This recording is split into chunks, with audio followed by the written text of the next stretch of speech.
Once the Imperial presence had settled on Naboo, the Jedi were quick to leave the planet and convene on the Tantive 4, but matters were more difficult for Darth Vader. The Sith was furious that the children had either gone missing or were killed, and with Padmé's condition still critical, he had to figure out how he could protect her. Returning to Coruscant, the Sith was met by his master at the cruiser staging area, and immediately he was hoisted into the air. In front of his own clone troopers and many of Coruscant's civilians, who had remained after Mas Amedda's speech, Vader was humiliated for his weakness of pursuing Padmé Amidala, and for lying about his destination. As the Sith writhed on the floor in agony, Sidious ordered for Padmé to be moved into the carbonite freezing chamber, which had once belonged to the Jedi. As Vader clambered from the floor, Sidious sneered at Vader and asked him if he now knew where his place belonged amongst the hierarchy. Expected to be met with a bow, the Sith Lord was not prepared for a ground-shaking force shockwave, which pushed anyone in their vicinity into a wall. Sidious cackled after his body made impact with a pillar, and allowing the pain to embrace him, he was secretly delighted by the potential of Vader, but he could not let this continue. Igniting his lightsaber, which he had retrieved after his duel with Yoda, the Sith Lord approached his apprentice, and just as he wanted, he was met by a blue blade. The newfound power generated through Vader's embracing of the dark side had made the former Jedi Knight's techniques sloppy and inefficient, and Sidious toyed with Vader until they reached the footsteps of the Jedi Temple. Disarming his apprentice with ease, he ordered his apprentice to assert his allegiance to him and the Sith, and with the help of the Force, he forced Vader to his knees. Like he had done in his office, Vader, albeit reluctantly, pledged to the teachings of the Sith, and was then told to find a new lightsaber crystal. Though Sidious had succeeded in subduing his wayward apprentice, the public display of violence did no favours to the Emperor, and as word spread across the galaxy of the duel, some were doubting the integrity of his speech after the alleged assassination attempt of the Jedi. The duel between the Sith soon reached the ears of Bail Organa and the Jedi, and even though the rebellion was in its infancy, he used his small network of agents to encourage rebellious activity. Some of the control which Sidious had worked to establish was under threat, and after Vader had successfully bled his lightsaber crystal, he was dispatched to deal with all the insurgents. The deployment of Vader was not a surprise for Organa or the Jedi, and now they wanted to lure Palpatine away from his throne to try to rescue Padmé Amidala. With the publicity of Palpatine and Vader's duel, Organa had broken down the footage and had identified an elongated casket-like object being transported off of Vader's Star Destroyer, but there was no precise location for the Senator. The Alderaanians still had contacts on Coruscant, many of whom were serving in the largely powerless Imperial Senate, and smuggling R2-D2 aboard a freighter. The astromech was tasked with communicating Organa's mission.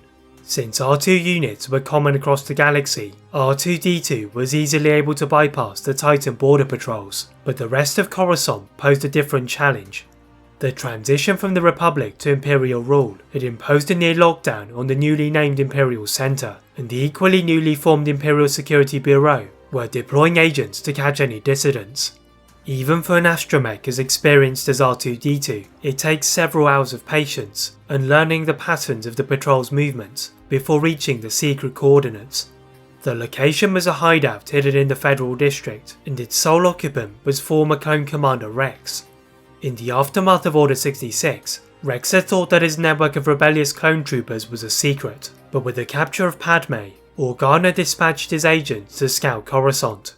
Since Rex had begun his work under Organa, he not only had helped recruit veteran clone troopers, but also senators who had been against Palpatine at the end of the war.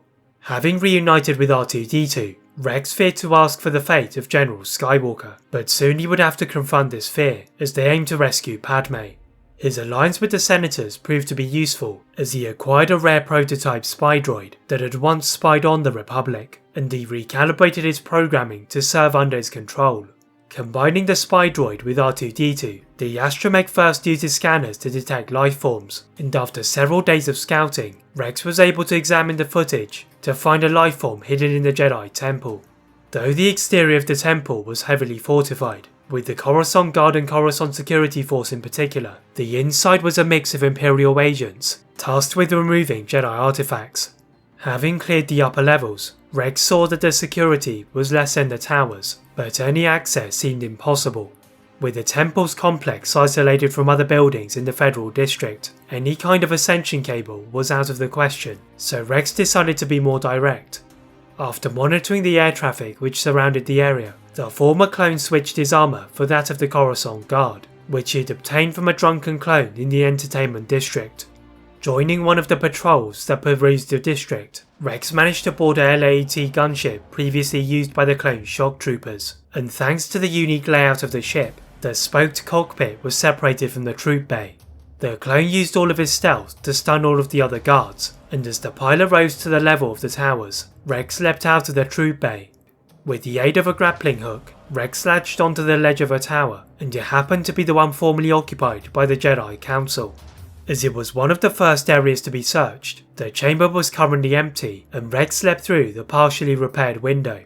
On the ground, the silhouette of Rex going through the window was noticed by the actual Coruscant Guard, and with the stunned troopers in the gunship, Rex was being hunted. Before they could catch him, Rex was using a holographic map to guide his path to the lower levels, but as he reached the older part of the building, the agents were now joining the search.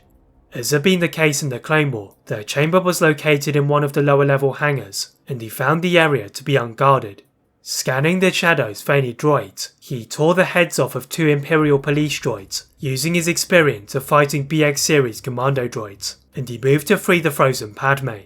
Though she had only been in hibernation for several weeks, the exhaustion from giving birth worsened the effects of hibernation sickness, and she was struggling to stay on her feet. Rex's escape was now hindered by the speed of Padmé, and inevitably he encountered the Coruscant Guard. The former clone calmly told them that he was moving the prisoner to a more secure location, and though the guards bore this excuse, they demanded to follow Rex to the Judicial Detention Center. This was far from the original plan, but if he had learned anything from serving under General Skywalker, it was that most plans were subject to improvisation. As Rex and the guards passed through a hidden entrance, he soon saw that they were about to board an airspeeder, rather than the police gunship. Now seated at the back of the airspeeder, Rex subtly tilted the rear-mounted repulsor lift engines, and the airspeeder responded by violently moving into air traffic, and in the chaos, Rex leapt out of the speeder with Padmé and onto another. Though initially successful, the airspeeder was shot by a gunship, and the smoking ship tumbled to a platform. Rex and Padmé were now divided, with Rex surrounded by the real Coruscant Guard, but Padmé, who could now move, managed to sneak through to a cantina.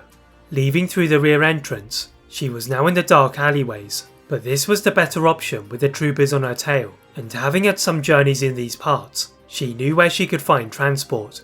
Just as she was about to reach a secret hangar, she heard a voice from a side passage. Padmé recognised the voice, and it belonged to Senator Pamela of Taris, so she decided to enter a secret hideout, used by the senators opposing Palpatine. Pamela had been working as one of the agents for Organa's network, and had garnered support from the likes of Senator Chuchi, so she offered to lend Padmé one of her ships, while she helped to find Rex. As it happened, the former clone captain had continued to act like he was part of the Coruscant Guard, but his erratic behaviour, both in entering the Jedi Temple alone and jumping out of a moving speeder, had earned him a trip to the newly named Imperial Inspectorate. Rather than going to the office of Vice Admiral Rampart, Rex is taken to the clone barracks by none other than Fox, and Rex had not forgotten about Fox's roles in both the capture of Ahsoka and the loss of Fives. Once they were isolated, Rex wasted no time in disabling the comlink on Fox's wrist, then smashed his head into the wall to knock him out, before dragging him into one of the medical bays. As his knowledge of the base surpassed anyone in existence, Rex found a ventilation shaft and crawled across to the outside world, whilst the others were examining Fox.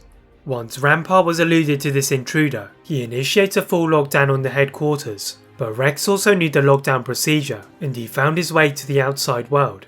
Now in the Federal District, Rex hears the familiar beeps of R2-D2, who had first found Senator Pamlo, then was diverted to Rex. Together they could summon the Martez sisters, whom Rex had recruited after Order 66, and leave behind a furious Admiral Rampart, who was left to face the punishment of his superiors.